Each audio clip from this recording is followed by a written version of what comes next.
Thank you so Yes. Chloe and Chloe, wonderful. Uh, thank you so much for meeting with me today. Chloe is just going to introduce herself and the work that she presented, her wonderful work that she presented at the conference. So yeah, Chloe, if you could just take the floor. Yeah, so I'm Chloe Young. I am a graduate student now at the University of Kentucky, starting my first year. And my work that I presented at the ISES conference was on equine nasal-based acoustic sounds. Wonderful. And so, from what I understand, as you said, focusing on nasal-based sounds in particular, so Mhm. snorts, blows, even sneezes, and talking about the terms we use to reference them and how tricky it is Yes. to classify them because everyone has their own wording. Can you Yep. just start by telling us kind of why getting these terms are so important for understanding our horses? Yeah, of course. So my advisor, Dr. Holesky, and I were going through different research and even equine textbooks and realized there was that lack of consensus and that people seem to like to reference these noises as indicators of maybe positive welfare or well-being in horses, but there was no clear-cut definition of what that sound was. So how could others replicate experiments or really fully understand what their horse's physical or emotional state is if we're basing it on sounds that have no clear definition? So a lot of our work was to get these sounds recorded and look at them via spectrograms and then even present them to an audience to see if one, humans can differentiate them, or if we can even agree on them right now as how they're currently defined, or if we need to refine them so that research can be replicated and so that we can have a database where researchers can even hopefully go to see, okay, this is the sound that we are currently referencing, so that all scientists kind of have a starting point on what is being noted in a paper or in a book. Wonderful. And because you used uh I'm assuming you referenced some sounds from our current understanding of what those sounds can like represent. So what's the Mhm. status of our understanding? Where are we in understanding kind of what these nasal based sounds are and what they represent? Yeah, so based off of kind of some of the research we've already done, we were able to more so reorganize the sounds into low versus high arousal sounds. It doesn't seem like we can specifically designate them as a snort, blow, or sneeze, or like that waffle sound that like I've talked about. And so we decided to kind of make it a larger category of that low and high arousal sound. And it seems that there's a huge consensus on the high arousal sounds, like when a horse is in high like stress or an excited state. However, the low arousal seem much harder to differentiate kind of what condition the horse is in, whether it's just reacting to its environment, such as sneezing, or if it's due to maybe a control of the person or a specific variable. That's harder for people to differentiate between. So I think we really need to set a bigger focus on these low arousal sounds. And then with the high arousal sounds, really just determine what we want to call them and what separates them. Mm, Um, some some research papers have classified two sounds for a snort, one just being called a high arousal snort and one being called a low arousal snort, which is a fair pathway, but I think that if they're two distinct sounds, they should probably have distinct names. mm. So it's just kind of going into the nitty gritty on each sound and really saying, okay, is this the same sound or is it just two different things? And one is a high arousal and one is a low arousal.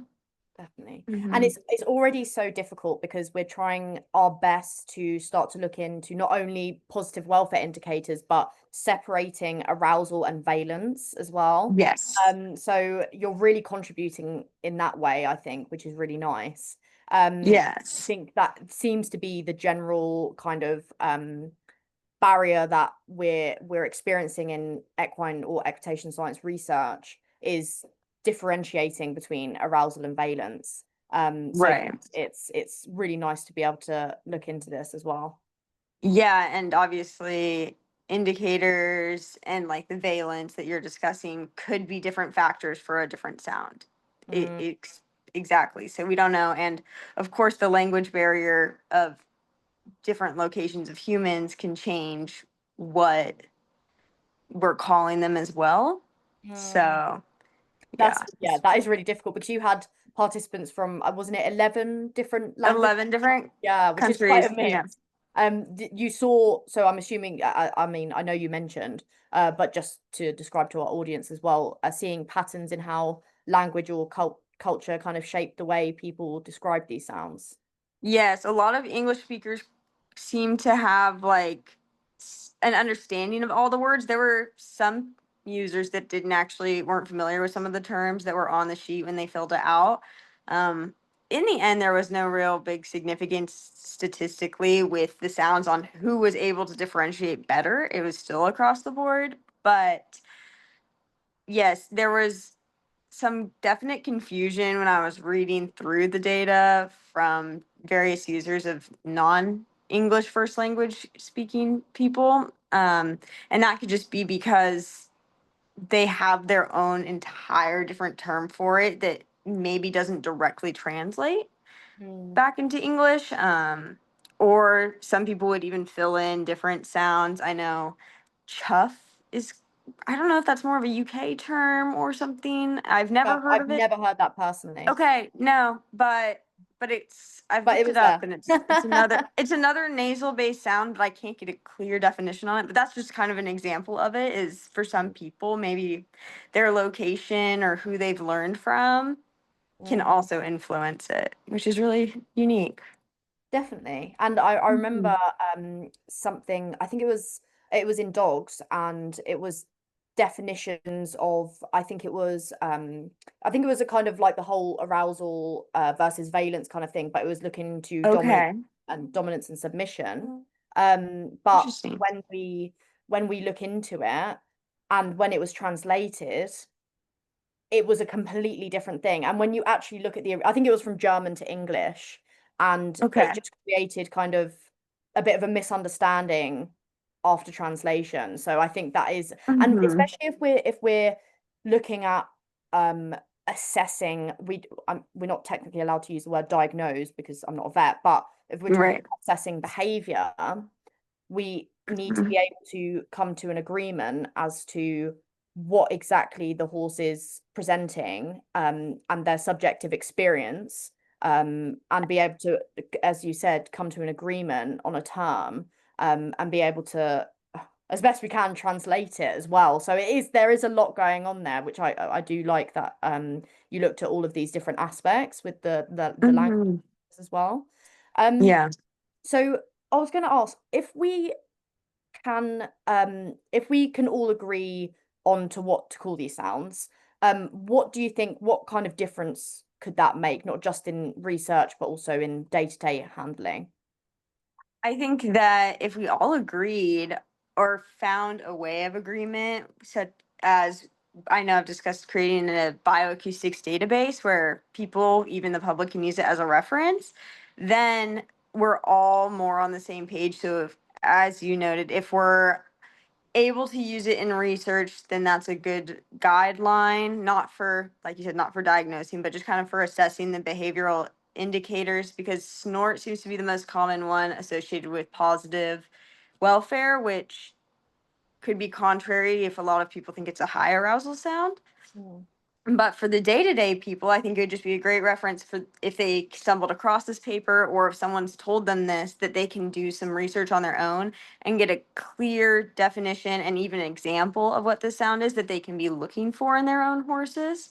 Because I know if someone just came up to me and told, well, for example, chuff, I'm not familiar with that term, but like if they told me, like a chuff is some indicator of something in my horse, since I don't know what that is, I wouldn't know what I'm looking for. So I think just having it as a resource would be wonderful for even horse owners so that they know what they're looking for. Definitely. No, and what I love about research that's coming out in equine and equitation science is that we're really looking to apply it to the industry now. So Hmm. creating that database, and anyone that takes their research and really applies it and well starts to begin or even starts to begin to apply it to the real world, that is where changes will happen. And then you can start to Right. integrate research into as the ISES logo, if I must say, where evidence Hmm. meets practice, or bringing science to the Exactly. table. Hmm. Yeah, so I really like that you've started to think about that as well.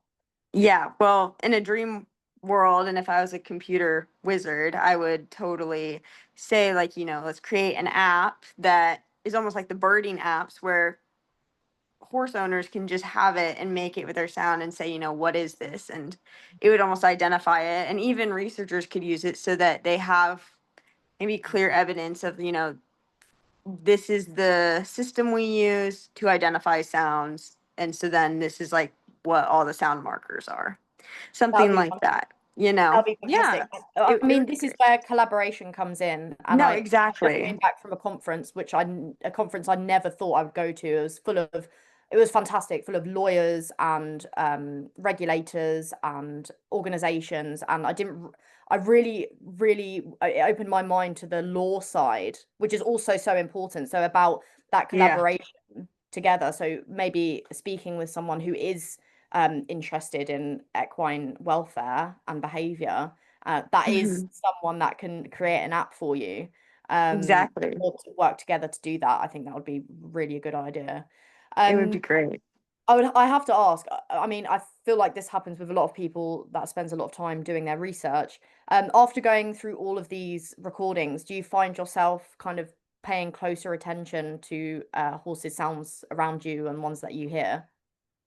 Yes, all the time because I have my own personal horses, and Okay. so I think I think people notice the high arousal sounds more because that's where we really need to be paying attention because that's kind of where our own personal safety starts getting maybe compromised. Yeah. But I feel this research has actually really opened my eyes to those low arousal sounds that could be those positive indicators of welfare because at first I did never much pay attention because they were maybe grazing or it was something that just didn't affect my personal self as much. So now I really pay attention to it. And I also have started to actually look at what order my horses do it in. So, okay, maybe they react to something that's a negative stimulus in their opinion, and they kind of have that higher arousal sound. You know, some of my horses like, do they start with the high arousal and then go to the low arousal sounds, or Mm, therefore is the low arousal sound once they've calmed down, or is it a regulatory thing to help them calm down? So mm, I've been trying to kind of pay attention to like what the importance is and that further differentiation. Is the high arousal is probably the reaction, but does the low arousal mean it's a full change of state or that it's in the process of changing state? mhm. And so I think I've started to just try to pay more attention to what the sounds are truly meaning, even if it's not in a wide range of horses, it's my own personal ones. But I mean, other horses, I'll hear them out in their fields making noises too, and I'll really start to pay more attention to it, definitely. I can't say that I can fully differentiate which horse is making which sound Sure. yet. And even Yeah. after looking through all the recordings that I've had, sometimes I get my own mixed up with others if it's a similar sound. So, Yeah. Well, yeah. that's up to the horses to, or AI. So horses will recognize, or AI. Yeah, We could that's exactly. absolutely understandable. Not being able to differentiate, which maybe Yes. some, maybe some people will be able to, but I can understand Yes. that would be quite difficult to be able to individually identify. Yeah, I feel like some of the high arousal sounds differentiate a Sure. little bit, and based on the breed, they might Sure, differentiate sure. as well a little bit. Yeah. I know I can really identify Dr. Holesky's daughter's horse, Abu, because he's the one that I use a lot. He was scared of this tarp, so, and his high arousal, like exploratory noise was far different than my horses. So that one I That can one. really distinctly hear. Mm-hmm. That's really nice. Yeah. So do you have any final words for people watching, as to where you're going to go with this or what they can take from this as well? Yeah, I think for people to take from this is, actually start paying attention to your own horses, maybe even take some recordings and kind of look through it and do some exploratory research of your own, but also that I want to try to take this work to that level of an app or an acoustics database, at least to start, so that there's a reference for scientists and eventually the public to kind of agree on this consensus. And of course, what I'm going to need, or whoever helps me with this, is going to need a lot of recordings. So I think it's just us paying more attention to things that we think were more minute in horses' behaviors. But vocalizations could be kind of that way of indicators of positive welfare. I think we just need more more deliberate practice on exactly what we're looking for in a noise and what markers are actually true indicators, if that makes sense. No, Like what definitely. sound markers. Yeah. That's So wonderful. And yeah, I sorry. think the future is really cool, but it's maybe not going to be the quickest turnaround of a project. Well, practice makes perfect. Rome was not built in a day. So No. I don't and even want to know. Yeah. yeah. I don't even want to know how many sound recordings of each sound I'm going to need to get to actually reach a consensus state, Yeah, Yeah. yeah. No, it would be Mhm. fantastic because there are already apps starting to be built on body language indicators. So imagine combining Mhm. those two. I think, yeah, the future Yeah. is great. Right, just almost doing that full scan, if they're looking at, your grimace scale or, other indicators like tail swishing when riding. I know that was frequent in like dressage, is, the tail swishing or Sure. mouth openings. Mm. Um, Combining that with the sounds would be very neat. And like you said, it's not an uncommon thing. There's the birding apps, there's the whale sonogram sounds, there's ways to identify it. We just haven't brought it to the equine science world yet. Well, we'll get there and you'll be part of it. So I'm Yeah, looking forward to it. me as well. Thank you so much, Chloe. Yeah, of course.